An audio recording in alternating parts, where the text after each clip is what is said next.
I hurried past the security checkpoint at San Diego International Airport, my heart pounding like it was about to explode out of my chest.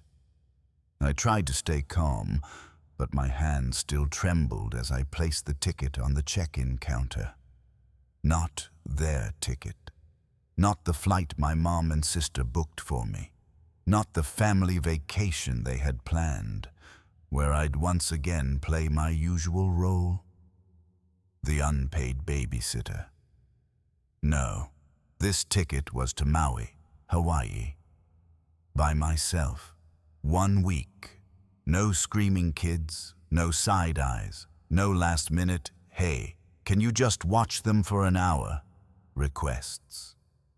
I'd been secretly planning this for a month, pretending to be excited about the family getaway, smiling through every bonding time email chain while quietly booking a different flight, reserving my own room, printing my own itinerary, then tucking it beneath the lining of my suitcase. As I quietly slipped away from the chatter behind me, part of me was still terrified, scared they'd find out. Scared they'd call me selfish, ungrateful, heartless. But the other part, the one that had endured 25 years of being invisible, felt something else. Weightless. I used to hope. I used to try. I used to think that if I just did enough, they'd finally see me. But no, to them, I was always just my sister's shadow. The one who picked up the slack, the one who knew better, the one who never said no. Not this time. I opened my phone, typed one simple message. "I'm not coming with you. I'm on a real vacation. Hope you all have fun." Then I powered it off, slipped it deep into my bag, and didn't look back once. They thought I'd fold again. That I'd babysit, keep quiet, and smile like a good daughter. But this time, I boarded that plane alone, and for the first time in my life, I felt like I was finally living for me. My name is Rebecca Miller, and I was born and raised in a quiet suburb of Phoenix, Arizona. We weren't poor, we weren't rich. We were the kind of family people forget about. Normal to the point of invisible. But there was one thing that was far from normal. I grew up in the massive shadow of my older sister, Samantha. Samantha is 6 years older than me. From the earliest age I could form memories, I realized our house wasn't really a home. It was a museum dedicated to her life. There were baby photos of Samantha's first smile, pictures of her winning a school art contest, portraits of her in a princess dress at age 7, hanging on every wall, even in the kitchen. And me? I had a couple of old school ID photos, stuffed in a drawer next to the laundry room. I'm not even exaggerating. Samantha was the angel of the family. My parents beamed with pride when they talked about her grades, her talents, her looks, how she always got things right. Me? I wore her hand-me-downs, played with her old toys, rode to school on the bike she ditched when she got a scooter. No one ever asked me what I wanted. I just heard, "If it was good enough for your sister, it's good enough for you." Some days I honestly wondered if I was born as a backup plan, an afterthought. But I learned to stay quiet, force a smile, go along with everything, because every time I tried to speak up, I was met with lines like, "Your sister had it even harder at your age," or "Don't compare, you're younger, you're supposed to give way." I still remember one birthday, my 10th. All I wanted was a small pizza party with a few school friends. Nothing fancy, but that day, my mom forgot. Samantha had lost her wallet, which had absolutely nothing to do with me, yet it was enough for the whole family to cancel my birthday and spend the afternoon comforting her. Me? I made instant noodles and watched cartoons by myself. No one apologized. People might say, maybe it wasn't intentional. Maybe. But when something happens over and over, year after year, it stops being an oversight. It becomes a choice. And I, Rebecca Miller, was the one my family chose to overlook. I don't remember when I stopped hoping, stopped asking. I just got used to never being the priority, and I accepted it like it was just part of life. It wasn't until much later, when life cornered me in ways I couldn't escape, that I finally understood the real cost of being ignored for too long isn't anger. It's that you wake up one day and no longer know what you truly want. I began to truly see the distance between me and my sister during my senior year of high school. By then, Samantha had already graduated. She was working for a major event company in Scottsdale and dating Jason Blackwell, the son of a state senator. She called Jason her perfect half, and my parents practically worshipped him. Every time she brought him home, my mom would prepare an extravagant meal, set the table like we were hosting a visiting president. And me. I did the dishes. I didn't think I was jealous. At least, I told myself I wasn't. I just felt myself drifting further and further away from any spotlight. But I was used to that. Until the day Samantha announced her engagement. It was a Sunday afternoon. I was working on an essay at the dining table when she walked in, holding up her hand, a sparkling ring catching the light. Her voice practically sang, "Look, Becca, Jason proposed." My mom burst into tears. My dad jumped up shouting, "Incredible! They're a perfect match!" And me? I sat there, frozen. My pen slipped from my hand. I forced a smile, the emptiest smile I've ever worn. No one looked at me. No one asked what I thought. Samantha turned toward me and chirped, "You'll be my bridesmaid, right, Becca?" I nodded, swallowed my feelings like a cold stone down my throat. Then came the grand wedding planning. My mom was on the phone day and night, booking a luxury resort outside the city, hiring a famous wedding planner, ordering gold-foiled invitations. One night, I overheard my parents talking in the kitchen. My dad's voice was heavy. "We might have to take out a loan." Mom replied calmly, "It's a once-in-a-lifetime wedding. We can't look cheap in front of Jason's family." I stood quietly behind the door, heart sinking. They were willing to go into debt for her wedding, and I couldn't understand. Since when did appearances outweigh our entire financial future? I wanted to walk in and tell them this was insane, but I already knew how they'd react. They'd stare at me like I was ruining everyone's happiness. Then the wedding happened. A lavish ceremony, fairy tale lights, fireworks in the sky. Guests laughed and cried. My sister wore a white lace dress.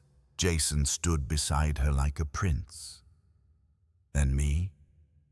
I stood next to her, in a too-tight bridesmaid dress, borrowed high heels, trying to stay upright and keep my fake smile intact.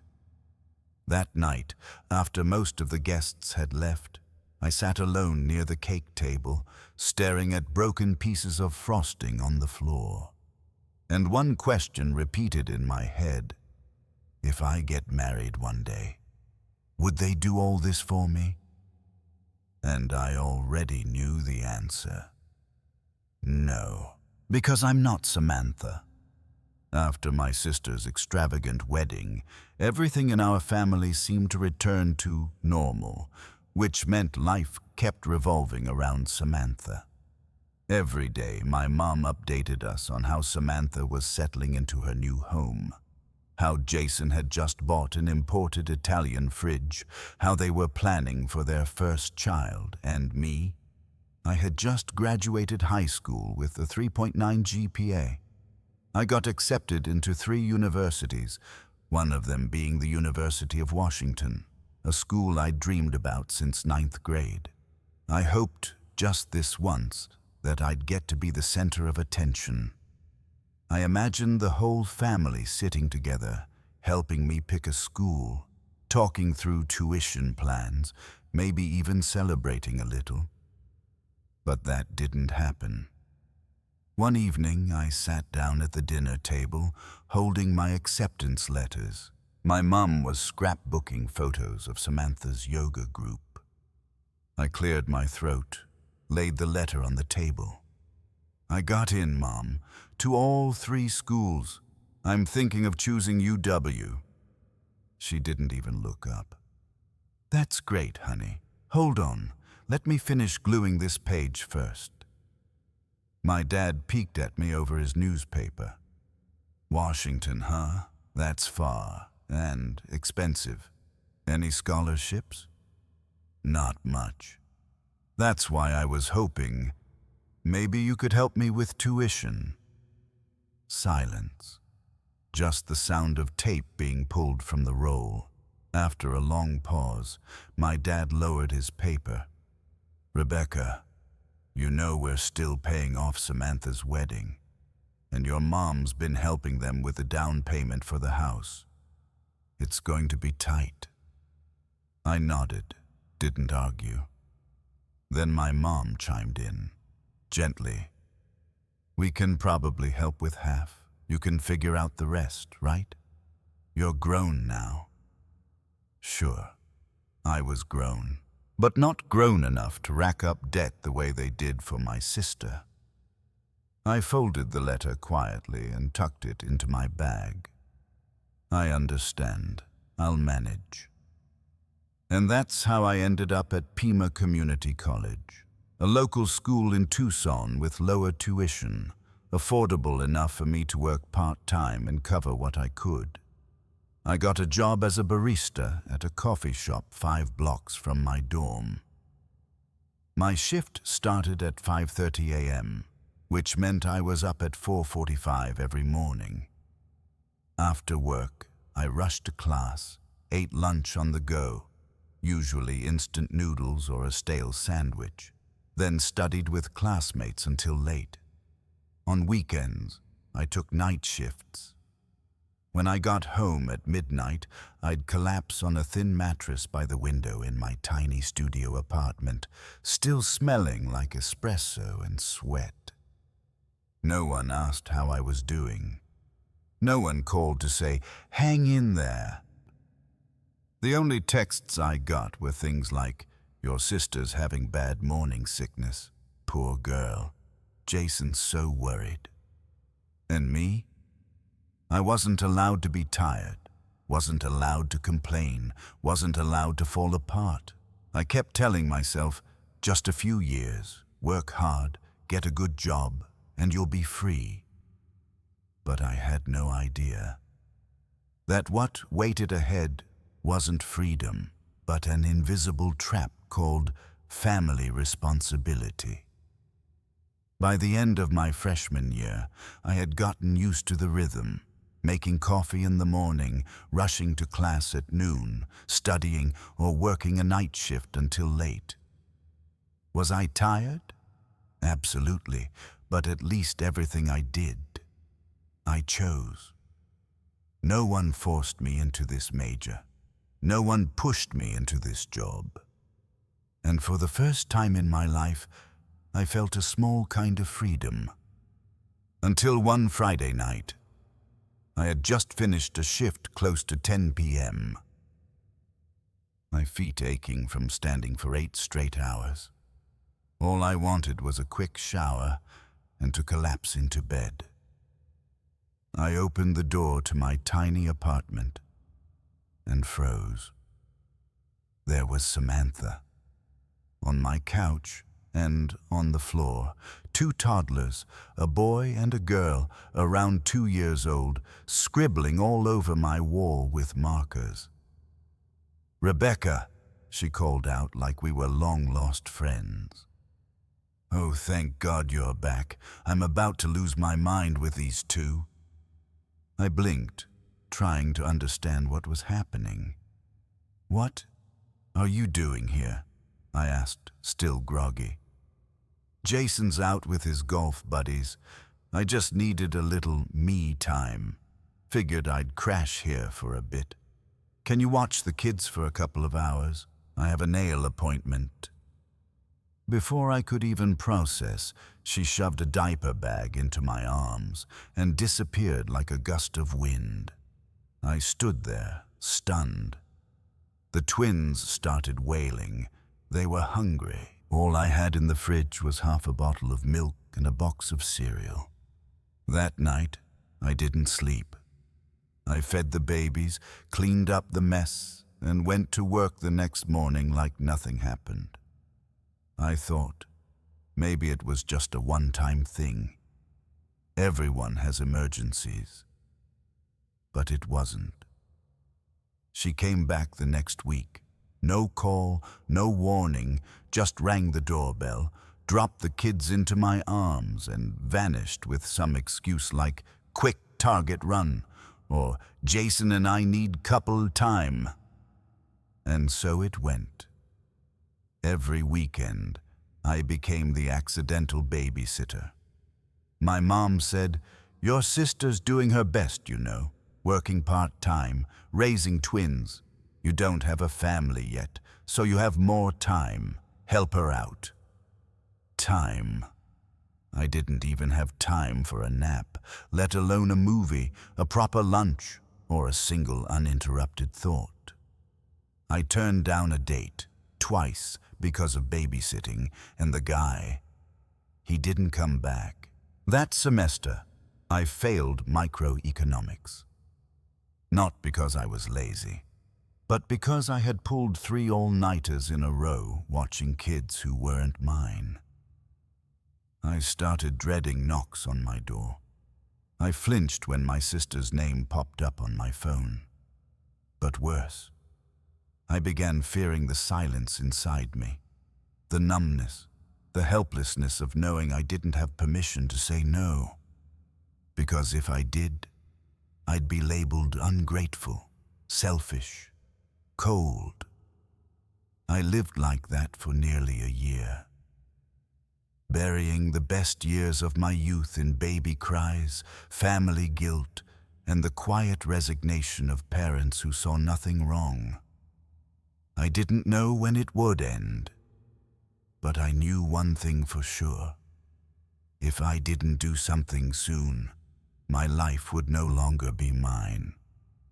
I used to think the hardest phase of my life was my freshman year of college, juggling school and work, paying rent, tuition, and every single meal on my own. But I was wrong. The real struggle wasn't just financial. It was the slow, suffocating feeling of being used by the very people I called family. My sister Samantha had turned dropping her kids off at my place into a routine. It wasn't, "Can you help just this once?" anymore. It was, "I'll leave the twins with you like usual, okay?"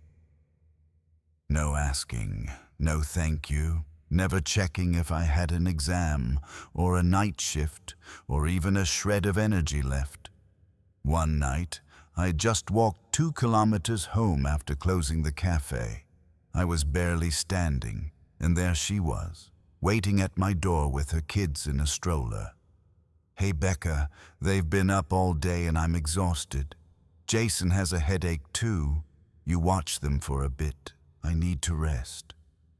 Before I could say a word, she vanished. All I managed was, "But I have a test tomorrow." Didn't matter. My test never mattered. Not when she needed a massage, a shopping trip, or a mental health break. I tried to push back. Once, I texted her in advance. "I have review classes this weekend. Can't babysit." She replied, "Seriously, if you don't help, who will? Jason's busy too. What kind of sister says no?" I went quiet. Because I knew the second I pushed harder, I'd be branded as selfish, ungrateful, or worse. A bad daughter. Little by little, I lost everything that was mine. My classmates, those who once invited me to study groups, movie nights, hikes, they stopped asking. At first, I made excuses. Later, I just didn't reply. Even if I was aching to say yes, I couldn't leave two toddlers passed out on my couch just to go, "Have fun." I've never had a real relationship. Who would date a 20-year-old who lives in a rental, juggles work and school, and is a weekend mom to someone else's kids? Once, I agreed to a coffee date. Minutes before I left, Samantha called me in a panic. "I have an emergency meeting. Please, just tonight. Please." I canceled. That guy never texted back. Even the smallest joys, like late-night walks, grocery shopping for fun, or just sleeping in on a Sunday, felt like luxuries I couldn't afford.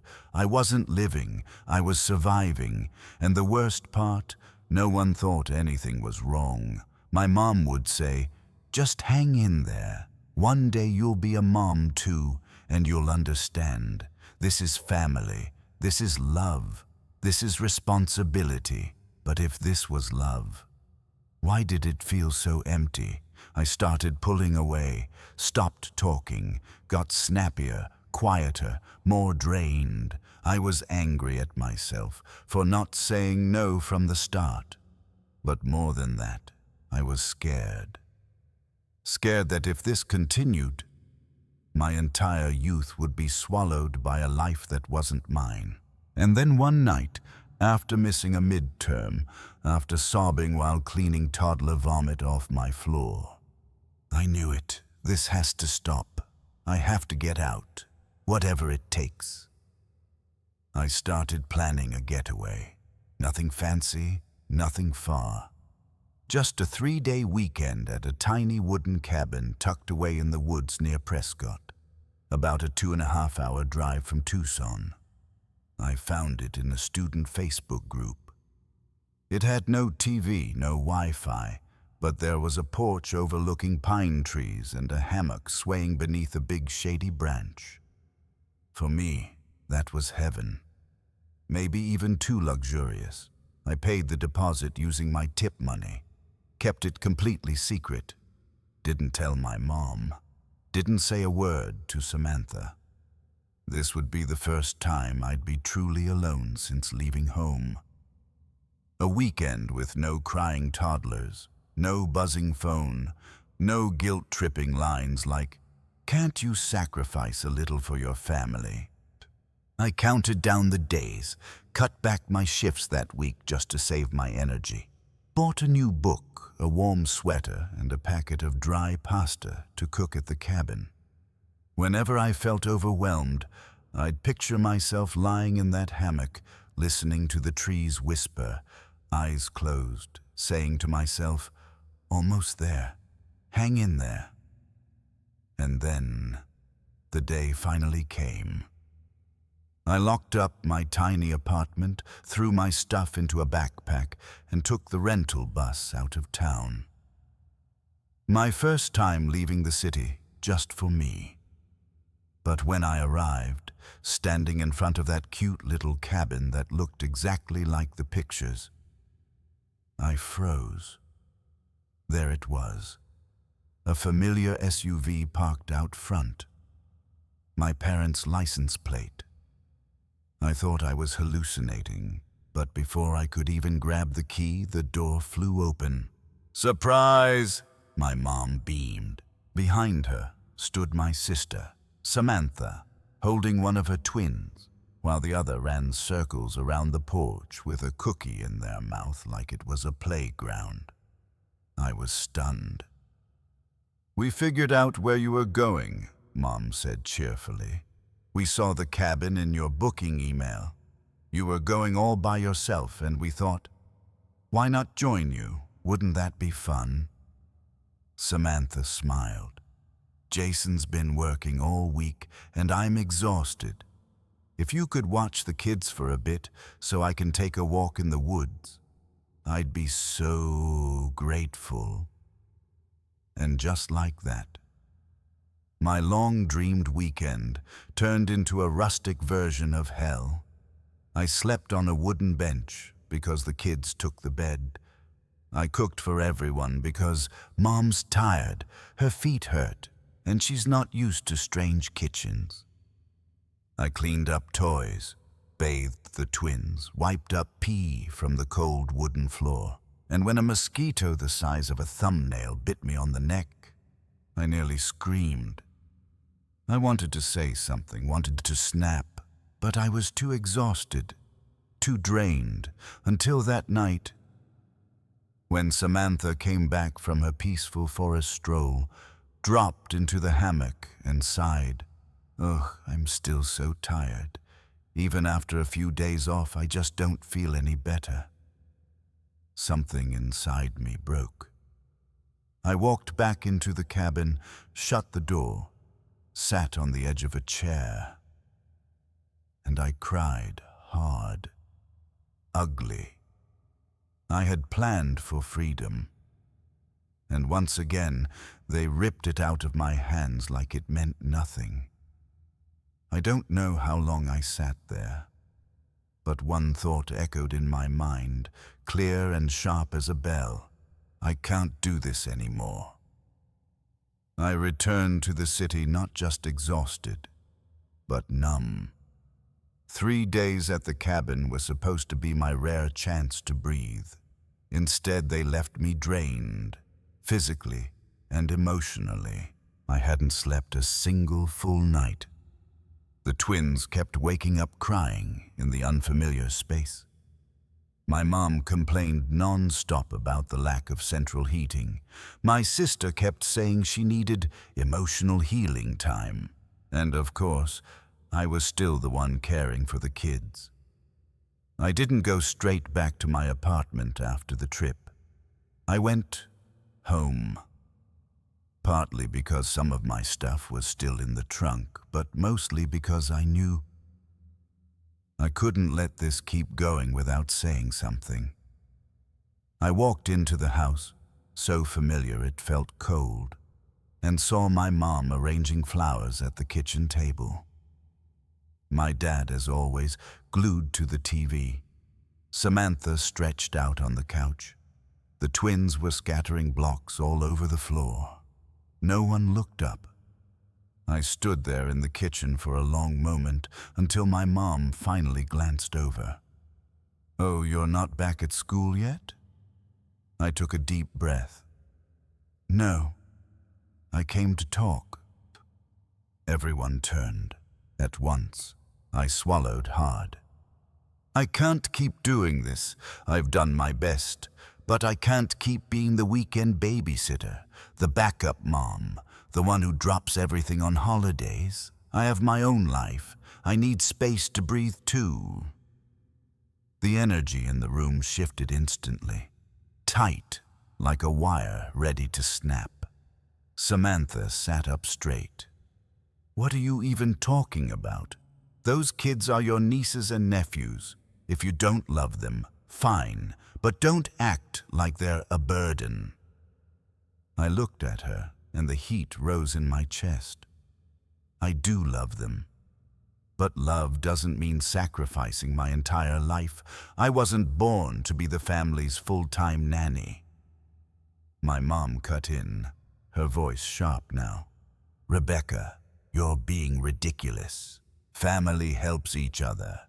Your sister needs you. Those kids need you. Don't you feel even a little guilty for walking out in the middle of the trip?" I let out a laugh, bitter, not joyful. "No one asked what I needed. No one asked if I needed rest. You just gave me tasks, and the second I said no, I became selfish." My dad finally spoke up, voice low but firm. "If you want to live this kind of irresponsible life, don't expect this family to support your schooling anymore." I stood still, then nodded once. "I won't need it." I walked into my old bedroom and shut the door. 10 minutes later, I rolled out my suitcase and started packing. There wasn't much. A few clothes, my laptop, a book I loved, the ceramic mug I always used, my entire past, folded into one rolling bag. My mom stood at the doorway, eyes glossy. "If you walk out that door, don't expect to come back." I looked at her, long and hard. "I'm not leaving to abandon this family. I'm leaving so I don't abandon myself." I wheeled my suitcase down the stairs. The front door slammed shut behind me. For the first time in my life, I had no idea what tomorrow would look like. But I knew one thing. Starting today, I'm going to live life on my terms. I didn't have anywhere to go right after I left my mother's house. A classmate, Jade, who was studying business, offered me a corner of her studio apartment's couch. We were never close, but when I gave her a quick version of my situation, she simply said, "It's no big deal. Crash here for a few days. Move out when you're ready." I ended up sleeping on that couch for nearly 2 months. Mornings were for classes, afternoons, work. Evenings, I studied under a dim yellow bulb over the kitchen sink. Every morning I folded my blanket neatly, tucked my belongings into a corner, doing my best not to feel like a burden, like someone temporarily taking up space. I lived like I was balancing on a tightrope, one misstep from falling, but I held on to a fragile belief. Just keep moving. Don't stop. Eventually, I found another classmate also looking for a roommate. We rented a small 2-bedroom apartment on the outskirts of East Tucson. We split rent, shared utility bills, took turns cleaning. To me, it was heaven. My room was tiny, just enough for a second-hand mattress and a wobbly desk I bought off Facebook Marketplace. But it was mine. No one knocked asking for babysitting. No one told me to run errands, give up my bed, or cook for the whole house. No one called in the middle of the night asking, "Hey, can you come over? The twins are sick." I cut off all contact with my family for a long time. Not out of hate, but because I knew. If I didn't create distance, I'd get pulled back in forever. I poured everything I had into school and work, picked up extra shifts at the cafe. Later, I became a teaching assistant for a professor. By senior year, I landed an internship at a digital marketing firm, which offered me a full-time position after graduation. On graduation day, I walked into the auditorium in a navy cap and gown, heart pounding. I looked around, still holding on to a tiny, foolish hope that maybe someone from my family would show up. My mom, my dad, even Samantha. But no, the 3 seats I'd asked the school to reserve remained empty. I swallowed the lump in my throat, didn't cry, didn't get angry, just stayed quiet, because deep down I knew I didn't need anyone behind me today. I'd made it here, on my own. After graduation, I moved into a small studio apartment near my office. Nothing fancy, but clean. It had a west-facing balcony and golden light in the evenings.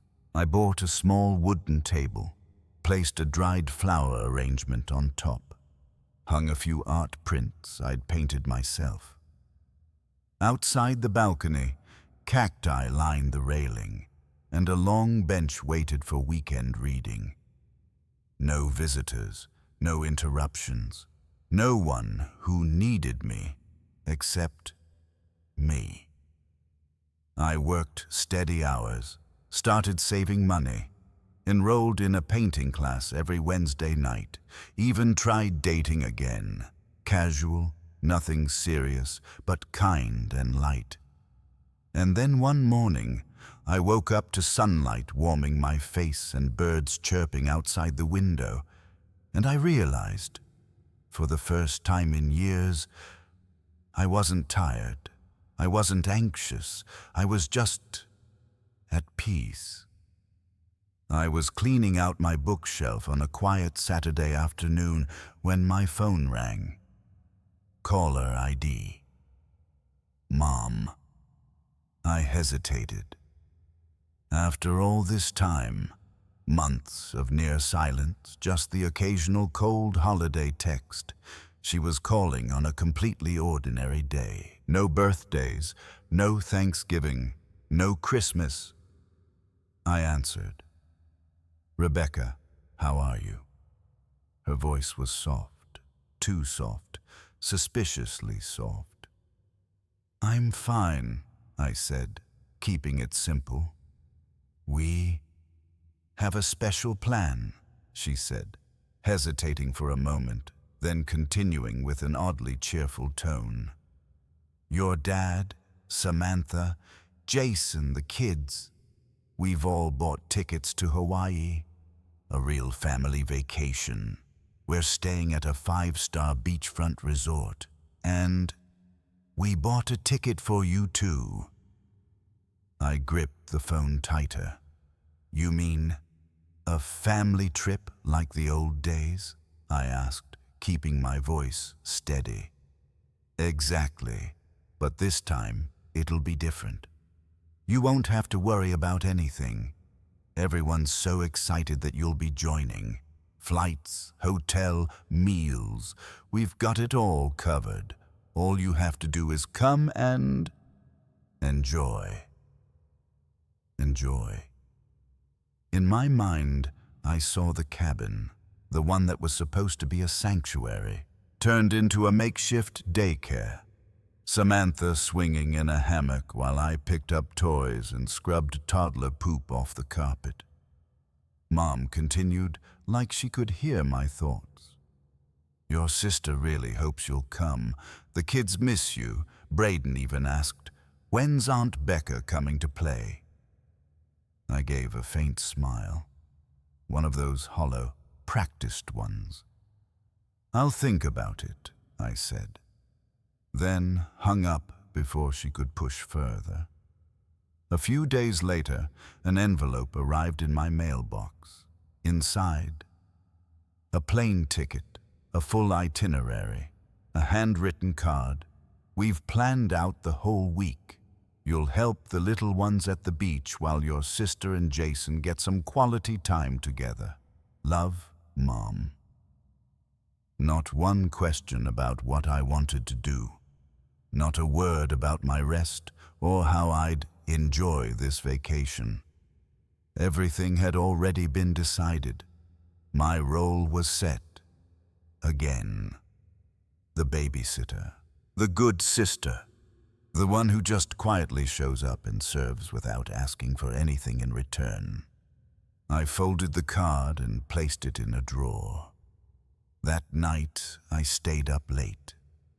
Not out of anger, but out of clarity. I'm not 18-year-old Rebecca anymore, nodding in silence because I didn't know better.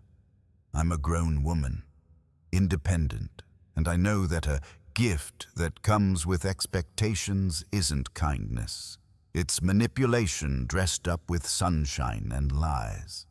And this time, if they think I'll say yes again without a word, they've seriously underestimated me. The day came sooner than I expected. That morning, I arrived at San Diego International Airport at 5:30 a.m., pulling my suitcase, backpack on my shoulders, face calm.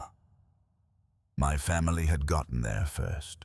A loud, bustling group that looked more like a tour group than a vacationing family. Mom waved excitedly from across the terminal. Samantha pulled me into a quick hug, kissed my cheek like nothing had ever happened. "I'm so glad you came. The kids have been asking for you all week," she said, her eyes sparkling. Jason was pushing the stroller. The twins yawned and rubbed their eyes, still groggy from a restless night. "Watch out for them today. They want to go snorkeling," Jason said with a laugh, patting my shoulder. I smiled, barely. Everyone got in line to check in. Mom handed me my boarding pass. I took it, slipped it into my coat pocket, said nothing. As we neared the security checkpoint, I paused, placing a hand on my stomach. "Sorry, I think I need to use the restroom real quick. You guys go ahead. I'll catch up." "Okay, don't take too long. We don't want to miss boarding," Samantha said, not suspecting a thing. I turned and walked away, not toward the restroom. I headed straight to another airline's counter, the one I had booked 3 weeks ago. Destination: a quiet little island in northern Hawaii. No kids, no family plans, no one who knew my name. I handed over my ID and ticket, offering the clerk a soft smile. "Earliest flight, right?"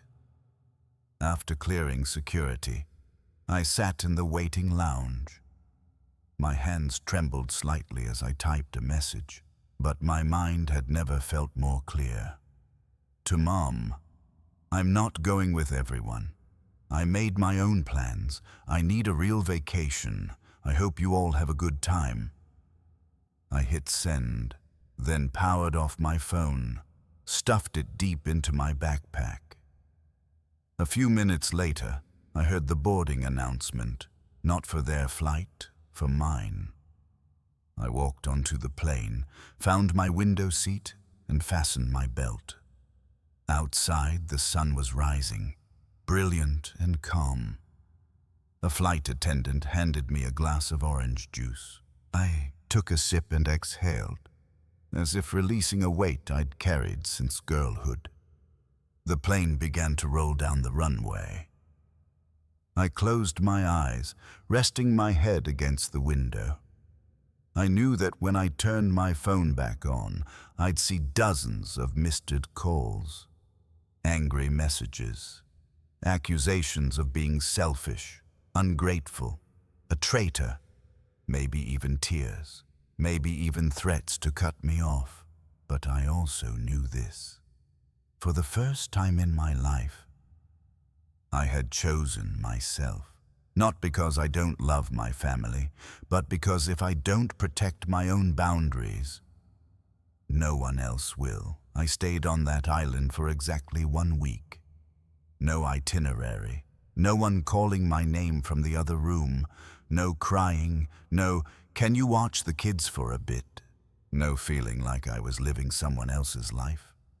I kept my phone off the entire trip, turned it on just once, just long enough to see over 80 missed calls, dozens of messages from Mom, Samantha, even Jason. "What the hell are you doing, Rebecca? The kids have been crying for you all day. You're the coldest person I've ever known. I can't believe you'd abandon your family like this." I quietly powered off my phone again, because I understood now. To them, I had never been a whole person, someone with the right to say no, to rest, to not exist solely in service of their needs. I wasn't angry anymore, just sad for them. That week, I did all the little things I used to dream of, in silence and in peace. I walked the beach at sunrise, alone. I finished a novel without a single interruption. I doodled pictures in the sand, drank fresh coconut smoothies, and chatted with an elderly local woman about sea turtles. I laughed, not politely, not for someone else's benefit, but because I truly felt joy. I slept 10 hours a night, uninterrupted, for the first time in years. And when the trip ended, I returned to my tiny apartment, sun-kissed, my hair faded by salt and sun, but my mind clearer than it had ever been. The next morning at 7 a.m., someone knocked on my ear. It was Mom and Samantha. They walked in without waiting to be invited, their faces tight with tension. Mom's voice exploded the moment she crossed the threshold. "Do you have any idea what you did to us? Your father had to stay behind at the hotel to babysit. Everyone was exhausted." Samantha stepped forward, eyes brimming with tears. "Do you hate me that much? I really believed you'd help me stay balanced." I stood tall. No backing down, no rage. I simply said, "I don't hate anyone. But I also didn't come into this world to carry the entire family on my back." Mom's eyes narrowed. "You're selfish. We did everything for you, bought your ticket, booked the room, and this is how you thank us?" I took a deep breath. "No, Mom. You didn't do it for me. You did it based on the version of me you assumed would do everything you asked. That's a very big difference." They both froze. I continued, "From now on, if someone wants my help, they can ask, not assume, and I have the right to say no without being called ungrateful." Mom opened her mouth to argue, but I raised a hand. "I'm not discussing this anymore. When you're ready to speak with respect, I'll listen. Otherwise, please leave me in peace." They left. No goodbyes. A few weeks later, I moved. Didn't share my new address. Didn't update my phone number. I started learning French. Joined a weekend hiking group, and every night, I made myself a cup of tea, played my favorite music, and gave myself a few hours where no one could touch my thoughts. I don't know if my family and I will ever reconcile. Maybe one day. Maybe never. But I know this much. Choosing myself isn't selfish. It's healing. And if someone calls me ungrateful or heartless again, I'll simply smile and walk away. Because I finally made the right choice. I chose me.